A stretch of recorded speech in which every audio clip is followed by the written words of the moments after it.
Hello, my name is Rishon. You can find me running around on Aether, Midgard, and I like to craft. I am closest thing to an Omni crafter that I can think of outside of the game. And I honestly just wanted to come and share a bunch of the crafting stuff that I like to do with you all. I can do a lot of different crafts, and I've learned these over the years. Cross stitch, costume design, paper quilling, garment sewing, embroidery, painting, yarn spinning, and weaving, and many others. And over the years, and with everything that I have learned,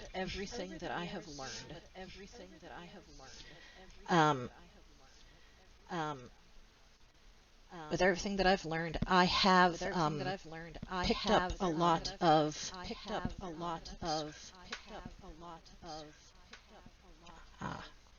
husband says I'm echoing. Give me a second.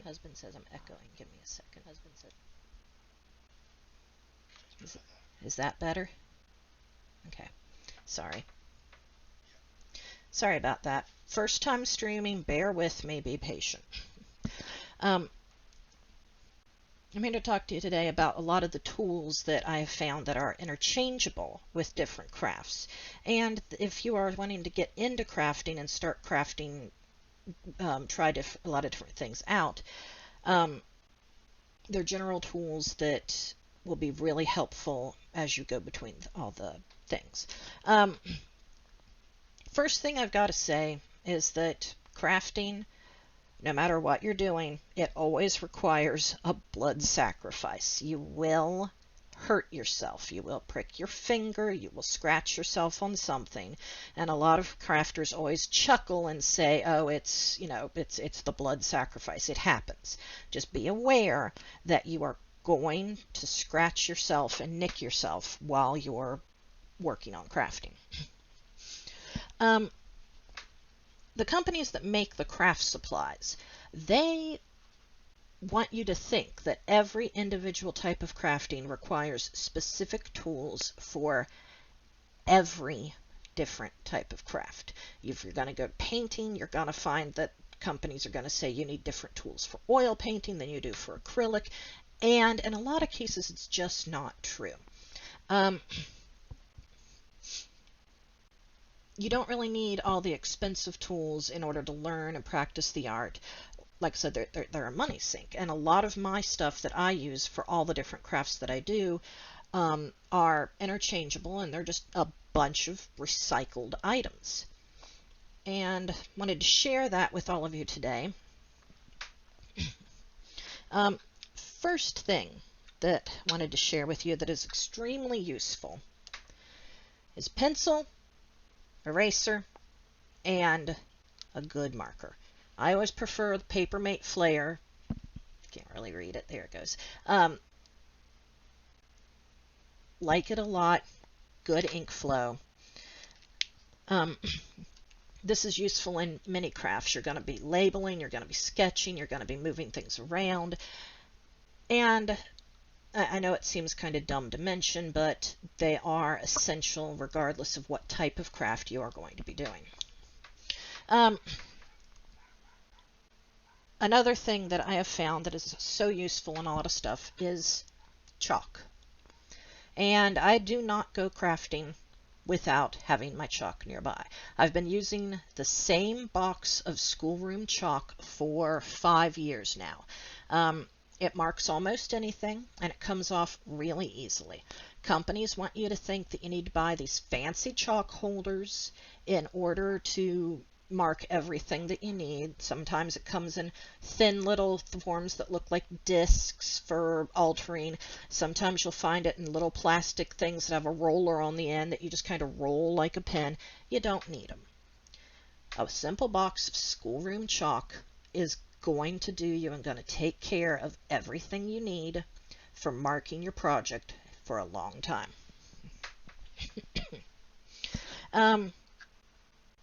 Next thing, and I cannot stress how useful this is, it's a simple metal ruler. In my case, it is the infamous stainless steel ruler.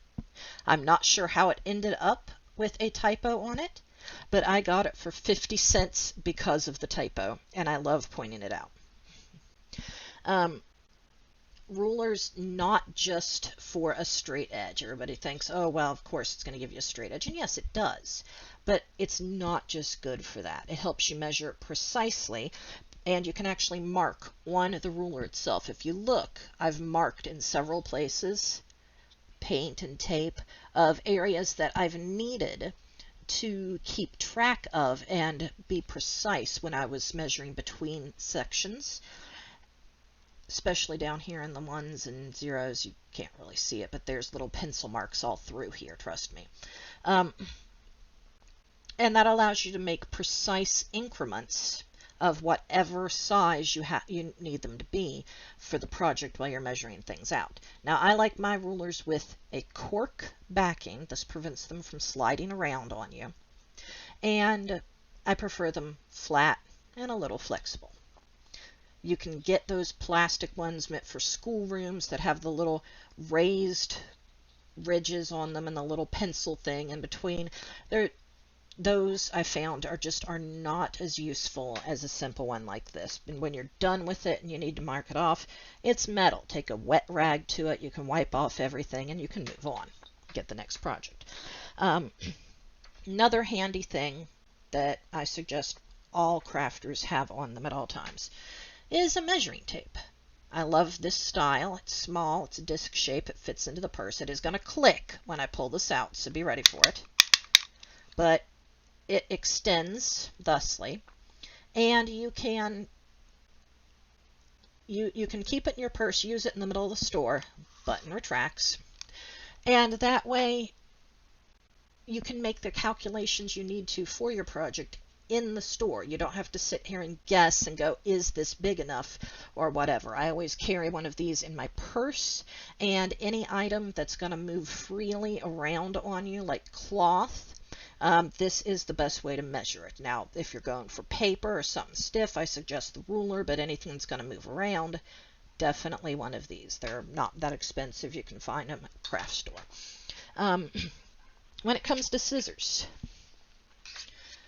there's only one brand that I suggest, and forgive me for this, but this is the brand that I will always use, and that is Fiskars. The reason why is that Fiskars are incredibly sharp, and they tend to hold their edge. And when you need to sharpen them, it's relatively easy to do so. Now, I have two pairs, as you can see. One is marked cloth, and the other is not. The one that is marked cloth only cuts cloth. Cloth requires very sharp edges, and once you've started cutting paper with them or anything, the blades just, they dull too quickly. So I always have one for cloth and one for not. Thing that I really like about Fiskars that other companies don't have is that they have left-handed brands, or left-handed ones that are just as good as the right-handed. And since I am a lefty, that's extremely important to me. Although it is humorous when someone else picks up my scissors and tries to use them, because they're not left-handed, and they're like, why won't it cut decent? Because you're using left-handed scissors. Next item, and this is where we start to get a little strange on you, is a tiny crochet hook. You can see how tiny this thing is compared to my finger. You can get these individually or in a pack.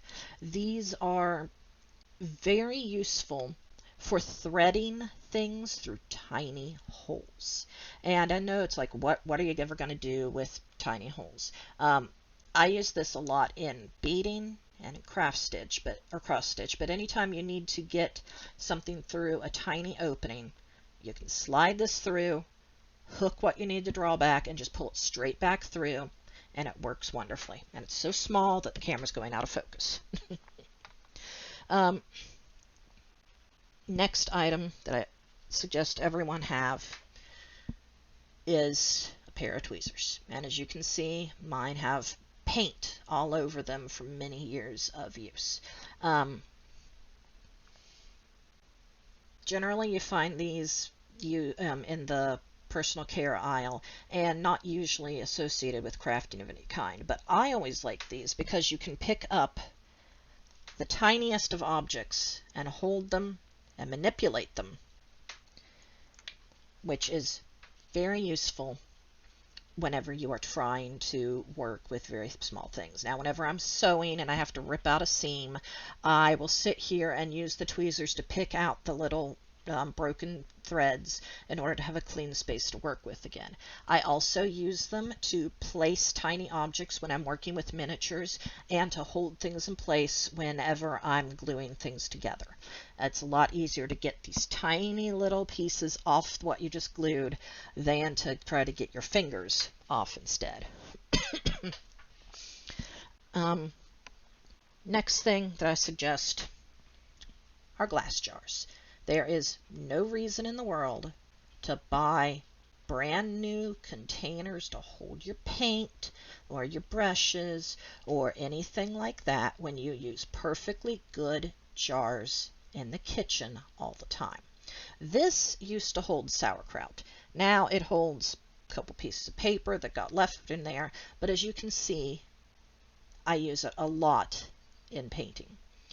And companies would have you buying specific things to use for this, and I can't stress enough, just recycle it. A lot of my crafting supplies are just in glass jars sitting around the house and wherever they happen to be, and when I need one, I use it. Sorry, I'm not the best presenter. I'm a little nervous. Bear with me. Next thing that I suggest are tapes. Good old regular Scotch tape is good for temporarily sticking paper to paper, but you have to be careful when you go to remove it because you can actually split the layers of paper in half and ruin what you just did. But this is the first thing that everyone thinks of when they go to tape. I don't use it very often. What I do end up using a lot of, masking tape and painter's tape.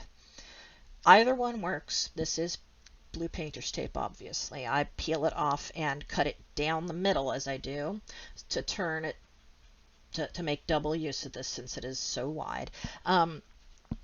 It's good for making out precise sections on whatever you're trying to do.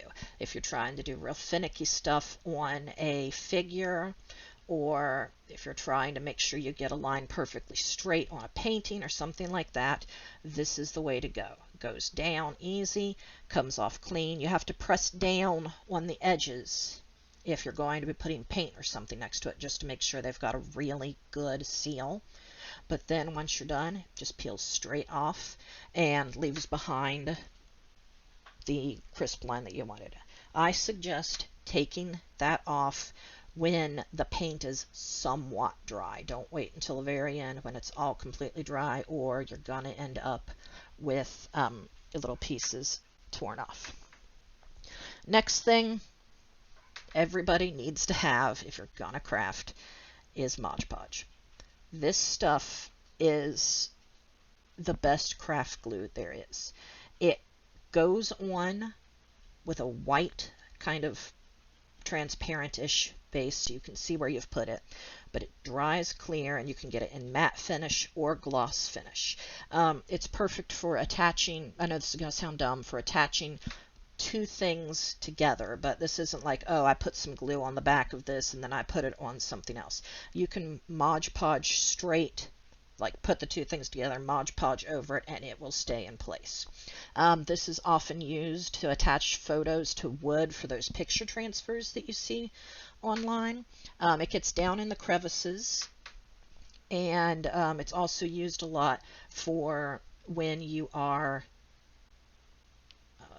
when you're working with puzzles, you want to preserve the puzzle that you just finished or anything of the sort. I use this a lot of times in crafting things for live action role play.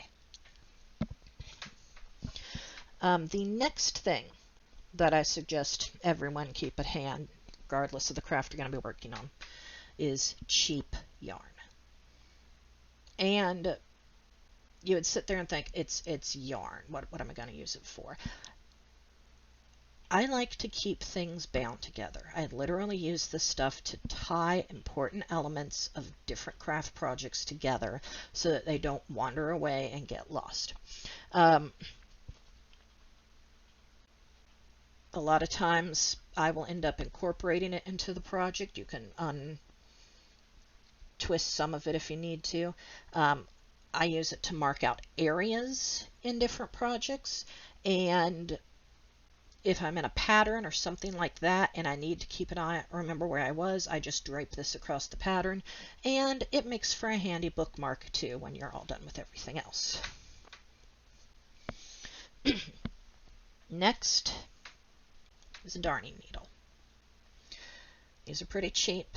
They come in sharp or blunt, so if you're not comfortable with having a sharp edge, you can always just get a blunt one. I normally use sharp because it's easier to get things through. Hurts a little more when you stab yourself with it on accident, but again, crafting requires blood sacrifices. It just happens. You get used to it. These are great for tucking in ends.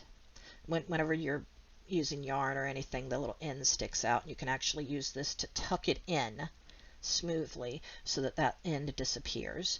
I also use it for pressing things into place. Once I've got the tweezers down and it's holding it in place with the tweezers, I'll use either the eye end, normally the eye end, to just hold it in place while the glue dries.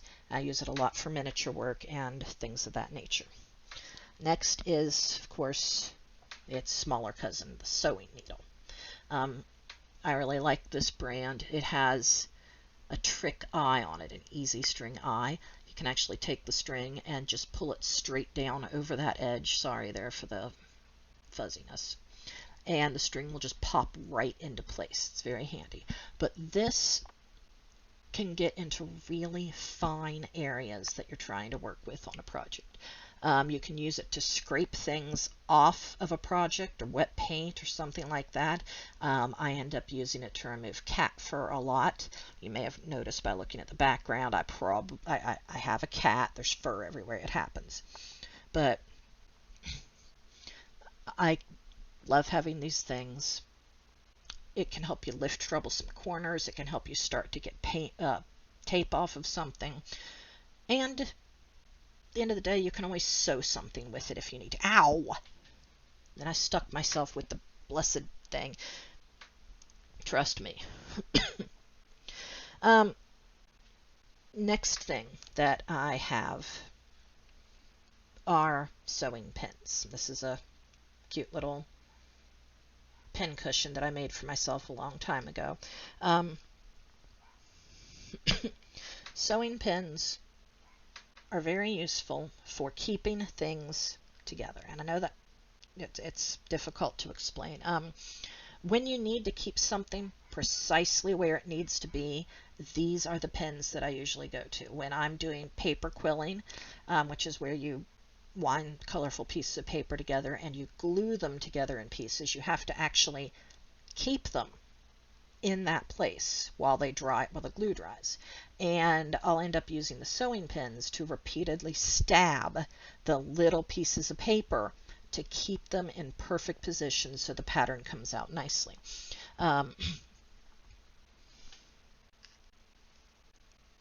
Another thing that I end up using a lot are safety pins. These are useful, especially if you're a little too nervous having the loose pins around. They're good for cloth. Right now I have a rigged curtain in my kitchen that is a piece of cloth that I got with safety pins placed all along back and forth. One good thing that that I really use these things a lot for. I'm stammering. I apologize. I am nervous, guys. You can probably tell. These are useful when you need to put a drawstring in something.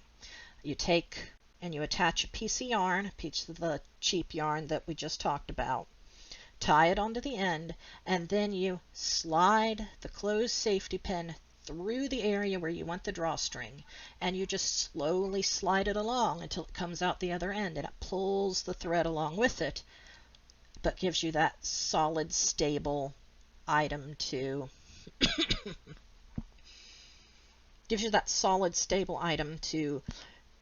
push through so that you don't hurt yourself or lose the thread. And thank you guys for saying I'm doing great. I appreciate it. I made this, you're probably curious. This is a small mason jar with the normal lid. And this is just a circle of cloth that I liked. And I got some of the cotton stuff, the little cotton stuffing, or in this case I used wool for my spinning wheel. And I stuffed it in there, and I hot glued the sucker in place over a little piece of plastic. And now I've got a pin cushion on top of a convenient little jar that I normally keep everything like my chalk and my sewing needles and my measuring tape in, because then it's all a nice little contained thing.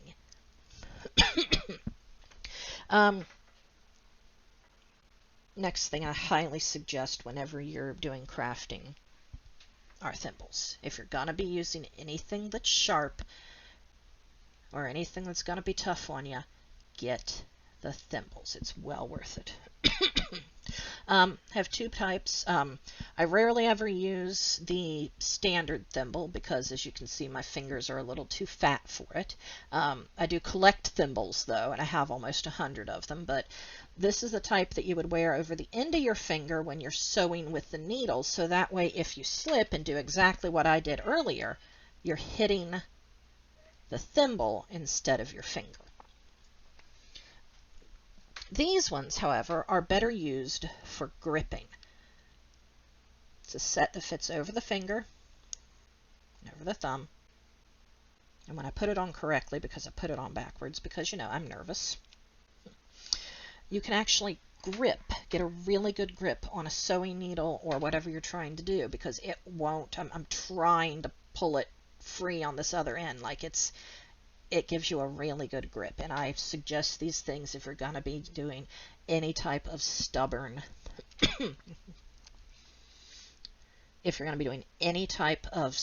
sewing, I highly suggest getting a pair of these. Next thing is the pliers. I've been using the pliers to give the camera something to focus on, as you've probably noticed, but time to talk about them. These are my pliers. You can see they're a little rusted. They're well loved. These are for when the thimbles just aren't enough. When the thimbles aren't going to cut it, you break out the pliers. I use mine for everything from bending and cutting metal. You see I have a little, that's a metal cutter right in there. I'm trying not to get my fingers stuck in it. I use it for everything from bending and cutting the metal to yanking stubborn needles through embroidery. And I once made a pair of shoes, a little kit that came from a craft store. And it's like, you know, use this needle and sew such and such. And I could not get the darn needle through. And I ended up just using the pliers and just yanking the darn thing through again and again. A little frustrating, but it worked. Unfortunately, the shoes didn't fit me. Yes, here's the thing to focus on again, camera. You're good. Calm down. There we go. Focus on that. My apologies. Next thing, regardless of what craft you're doing, I suggest a seam ripper. This is Jack the Ripper. Yes, it's a bad joke. It's actually made for me by my father. Little store-bought ones are a lot smaller and fit easier in crafting things, but I just adore this one. When you're working with a seam ripper, it is used to cut yarn and thread with precision. The blade is actually right here in the middle, in between these two little points, and it is sharp. That's why the little points are there, to keep you from encountering the blade. I use the pointy bit for when I'm pressing small objects into place, when I'm doing miniatures or something. I know a lot of miniature talk and stuff like that, but when you're working with small items, you can use this part to press the item in place, or you can use it for widening holes like on a bead or something like that. But you have to be gentle and make sure that you only work with the point when you're doing something like that, and that you're not actually touching the blade, because if you touch the blade, you're gonna wreck what you're doing.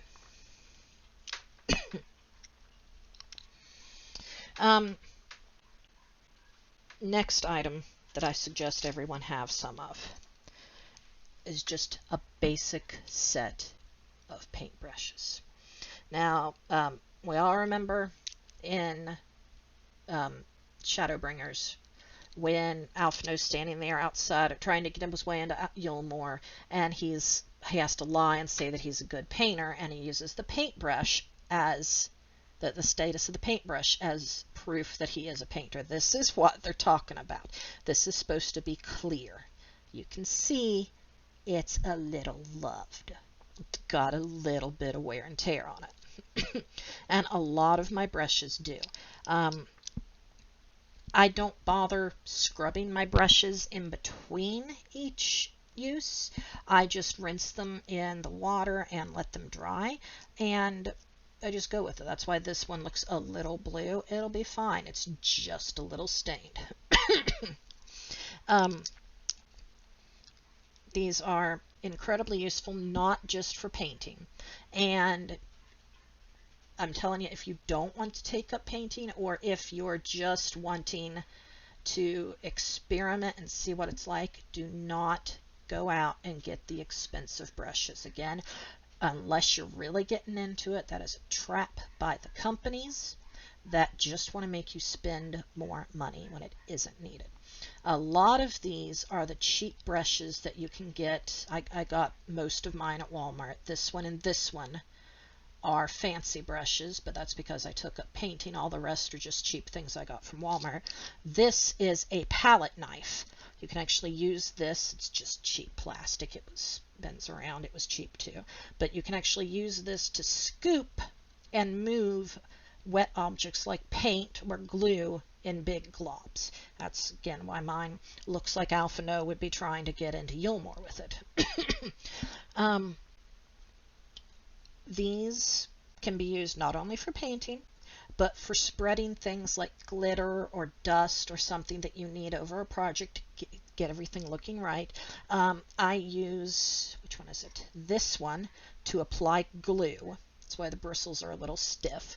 I actually will put the glue or the Mod Podge on and then just use this to spread it out evenly.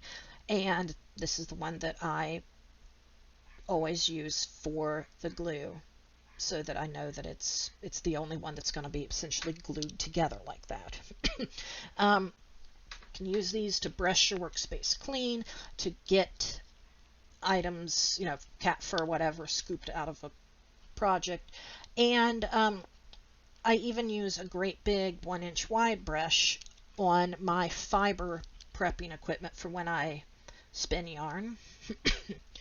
And I use that to actually make sure that the fibers go on evenly and the colors.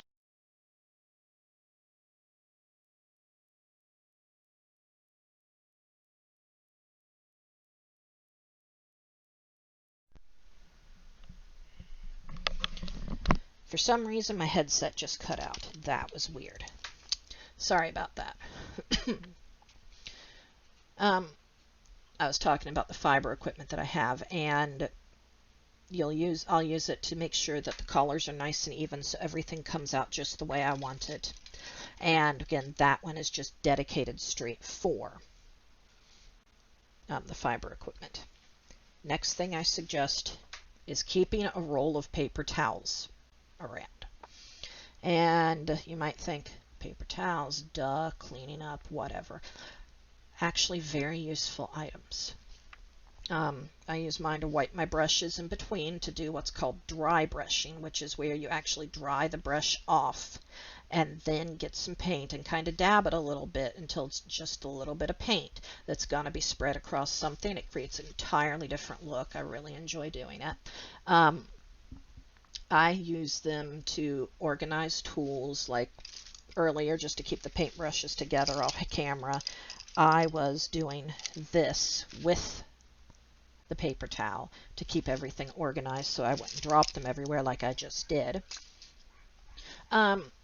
You can use it to test colors of thread or paint against a white background, and that is important because although this may look white, you just realized exactly how much it isn't.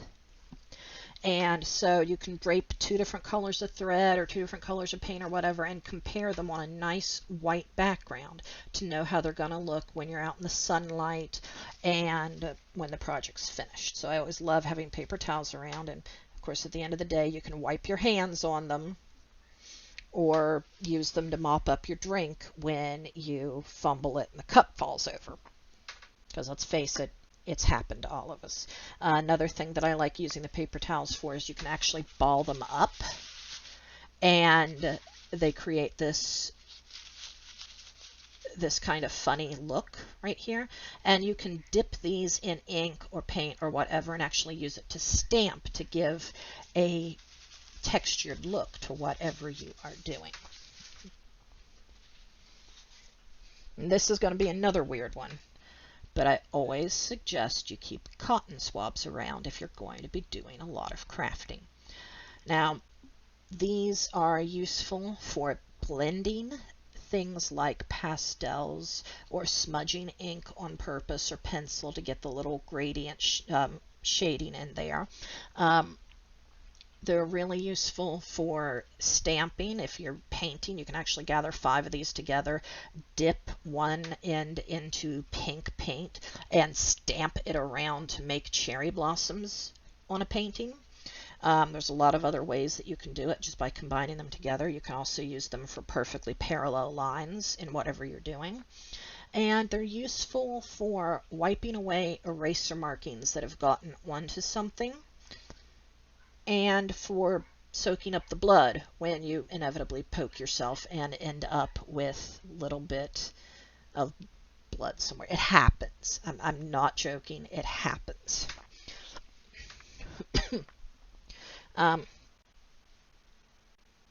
Next item that I always suggest crafters keep around, toothpicks. I use these for blending paint a lot. Like if I'm going to be mixing 2 pieces or 2 colors of paint and I'm not doing an awful lot of it, I will actually use these to mix the paint to make sure that I get a nice even mixture of what I'm doing and that the color comes out uniform. These are also great for scraping away anything that gets stuck on a wet surface, like glue or paint or oil pastels or anything of the sort. You can get in there and scrape the cat fur out and just kind of lift the cat fur right off of the painting so that you can easily fix it. Or I keep doing this, I'm sorry. Or it's great for getting eraser shavings out of the way. If you clip off one end of the toothpick, you got yourself a nice flat surface, which is even better for mixing. Or you've just created the starts of a weapon or a bridge railing or something like that if you are making miniatures. And it's great for if you're building little log houses or whatever you're doing. You can clip these down to size very easily and use them for pretty much anything you can think of. My favorite thing to do with them is to mix the paint, like I said, because it makes a very thorough does a very thorough job, and you can wipe it off on a paper towel when you're done and see what the actual color of the paint looks like when it's not all globbed together on the end of a toothpick. Very useful little thing to have, great resource, and you can also use them to push little things in place and hold them there while you're gluing them. Now, I wanted to talk with you about how useful a hot glue gun is. But instead I have to tell you about how crafting items will get up and walk off on their own. And sometimes you will put something down on the table and you will go to come back to it and the darn thing is gone. So I'm talking to you about a hot glue gun when I can't find my darn hot glue gun. It happens in crafting a lot. At any rate, hot glue gun, very useful for sealing up things around the edges and for sticking two things together that usually aren't meant to stick together. You can use it to attach pieces of wood together. You can glue pieces of glass together, like glassware, stemware, to create a bigger item if you want to spray paint it or whatever. The hot glue will hold. It also works really well. I've seen a lot of people doing this who work with resin. They'll use the hot glue to seal up the area they're about to put resin in.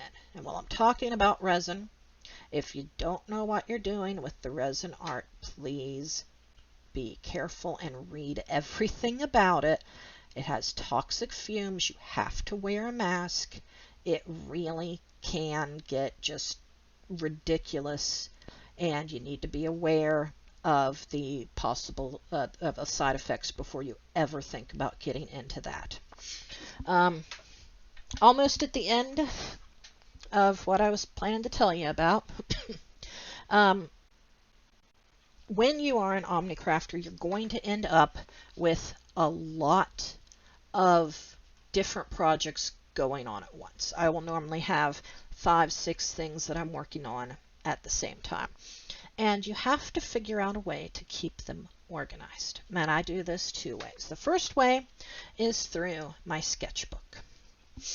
And on my sketchbook, I will keep everything from doodles to lists. I've actually planned out projects. I also like to doodle a lot. I plan out entire projects on here. And it keeps me organized. And most importantly, it keeps me from wandering off topic of what I'm doing, and next thing you know, I'm putting lace on the sleeve of a coat that doesn't need it because I've lost track of what I was doing and what I wanted to do to begin with. I picked this up for $3 at a discount craft store. Pretty decent little book. I've used sticky notes to mark the different places in the book. I like to keep fun quotes that I encounter, mostly in Final Fantasy back here at this section. I keep character sketches up here for what I'm working on. I fold pages weirdly. Somewhere in here, I've got a purse plan sketched out.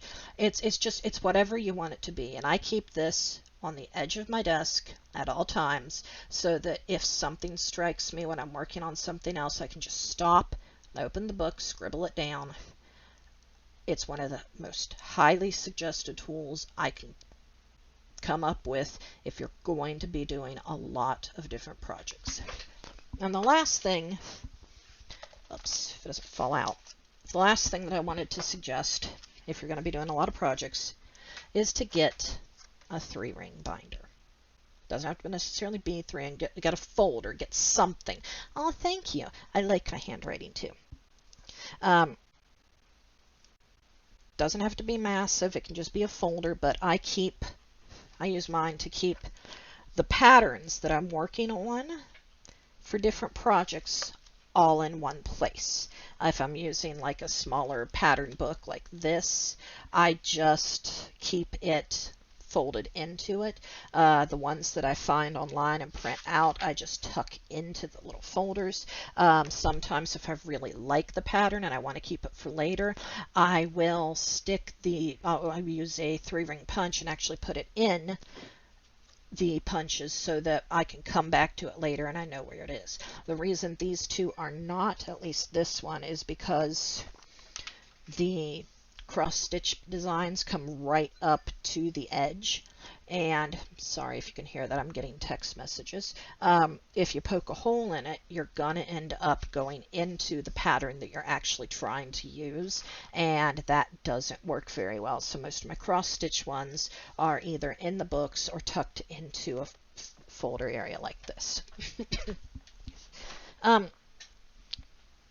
That's about all I have for you on the realm of tools that are really going to be helpful if you're trying to do a lot of crafting.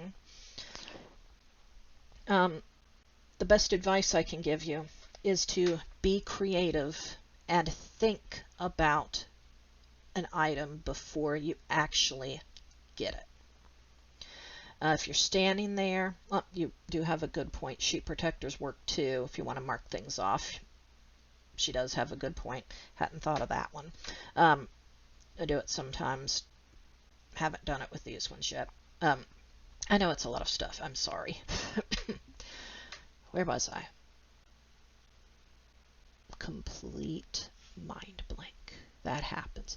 Yeah, if you're in the store and you're wanting to pick up a new craft, look at the items that the companies are wanting you to buy and saying, oh, you need this and you need this and you need this. And look at them and ask yourself, do I already have this? Is it something that I can create for myself, that I can recycle from home, or that I can push something else into use in the place of? You will save yourself a lot of money doing that. Another suggestion I have, if you're wanting to pick up a craft that you've never done before, is that YouTube is your friend. Look the craft up on YouTube, sit down, watch the videos, and don't watch the videos of, oh, look, I've created this wonderful masterpiece, and that will give you an idea of what can be done. But those people have been doing this for a very long time. Instead, look up the how-to and the tutorial videos. Listen to what the people who do this a lot are saying. Watch what they're doing. And ask yourself, seeing how their hands are moving, what they're having to do, what tools they're having to get, ask yourself if this looks like something that you honestly want to get into. And if the answer is yes, then go visit the craft store. I suggest craft stores that have frequent sales here in America, Joann Fabrics, Michaels. Coupon wisely. Pay attention to the wording of the coupons. Sometimes you can get away with $160 worth of stuff for 45 bucks. I've done it before. You feel really great afterwards, and you get yourself a lot of the things that you needed to get. As for YouTube, I have taught myself how to do many crafts just from watching what others do in those tutorials. I've actually taught myself how to spin yarn on a spinning wheel just by watching videos that have been posted on YouTube. And for some people, they're not visual learners. And yeah, that happens. And if you're not, then you'll have to find some other way to learn the craft. But for those of you who can learn visually, just consulting the YouTube wizards will go a long way toward making, toward getting you the skills that you need to up your game to the next level. Otherwise, that's pretty much all of the advice that I have when it comes to Omni crafting and the items that I suggest that you get. Now, you can stop and look through the list of things that I've suggested, and you can sit there and say, well, I'm interested in painting, And you can go through the list of tools and go, actually, you know, I don't think I'm gonna need the measuring tape or the chalk in order to learn how to do painting. That's fine. Pick and choose from the list. These are just items that I'm suggesting because I find myself using them again and again. Are there any questions before I go, or wait and see if any questions pop up? While I'm waiting, I think I will show off a couple of the projects I'm working on right now. Give it a minute for people to type. This is a hat that I'm currently crocheting. Using a big crochet hook, a couple of stitch markers. When I'm done, it will actually look like a hood, but for right now, it's just the beginnings of a hat. This is all yarn that I made myself, which is actually an answer to Akirian's question here. My favorite thing to do is to spin yarn and then use things to make it for. My absolute favorite is writing, but you can't really show off crafting or writing. This was all white fiber when I started, all of it. I dyed it all. I spun it into yarn. I'm not sure if the light will catch the sparkles. Let me see if it will catch. You can't see. I actually spun sparkly bits into this, so when it catches in the light outside, it will sparkle. Doesn't look like it's going to do it on camera, but things like that happen. Yes, writing is a craft too, but it's not one that you can really show off on a video. As my friends will tell you on Discord, I will disappear for hours at a time and just be sitting there and writing. And they know when I'm doing this because the only response I give is just book. And they all get a chuckle out of it. Another project that I'm working on right now, you saw the one thing for the cardinals in the snow in the project book.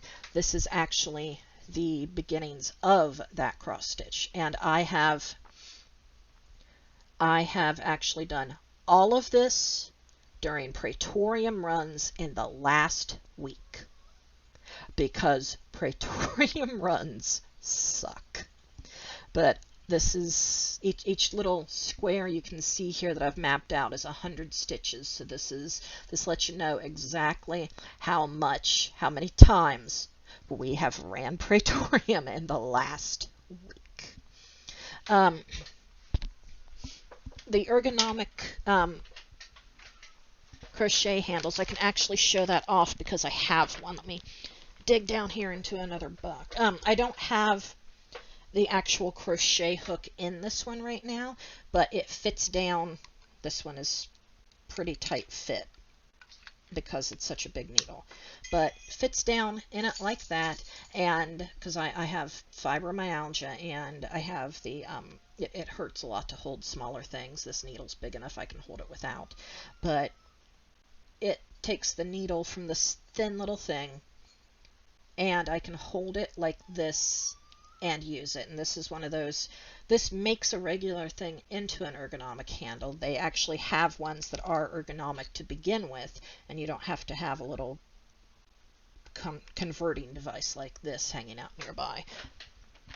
Like I said, I am an Omni crafter. I have way too many projects going on right now, and I will skip from project to project and work on whatever strikes me at the moment.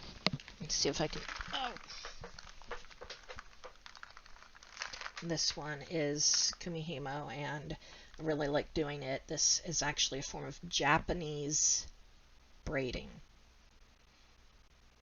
and it all takes place with all these little different strings, and it kind of looks like a jellyfish when you get it up and moving, but it is a lot of fun. And I make necklaces and jewelry with it. And like I said, I have tons of little projects that are just going on around me. And in future broadcasts, I will actually be doing lessons and tips and things that are focused on specific crafts. to give people a better idea of, do they want to get started in something, and is it something that they would be interested in. I do not think that I'm going to be able to actually show off weaving on here, and I do hope you'll forgive me, but my loom is one of those great big floor models, 5 foot by 5 foot, that is a century old, and you can't exactly show that sucker off without, with decent camera view on it, and it's loud. 100-year-old equipment. It's loud. It's clanky. But that's about all I have for today. They'll be announcing the different classes when I come up with things. If you have any classes that you want to see in the future, let me know. Let someone know on the Girls Only Discord. And I'll see if I can do it, because the list of things that I can do is long, and I have different levels of proficiency in them all, but I'll see if I can do the craft, and if the craft is feasible to actually be put on air like this. Well, thanks for tuning in, everybody, and I hope you all enjoyed it, and I hope I didn't stutter or mess up too much. And I appreciate everybody taking the time to sit and listen to me today. I will see you all next time, probably a couple weeks to a month before I have another stream on it. So, alright, I will see everybody next time. Thank you very much.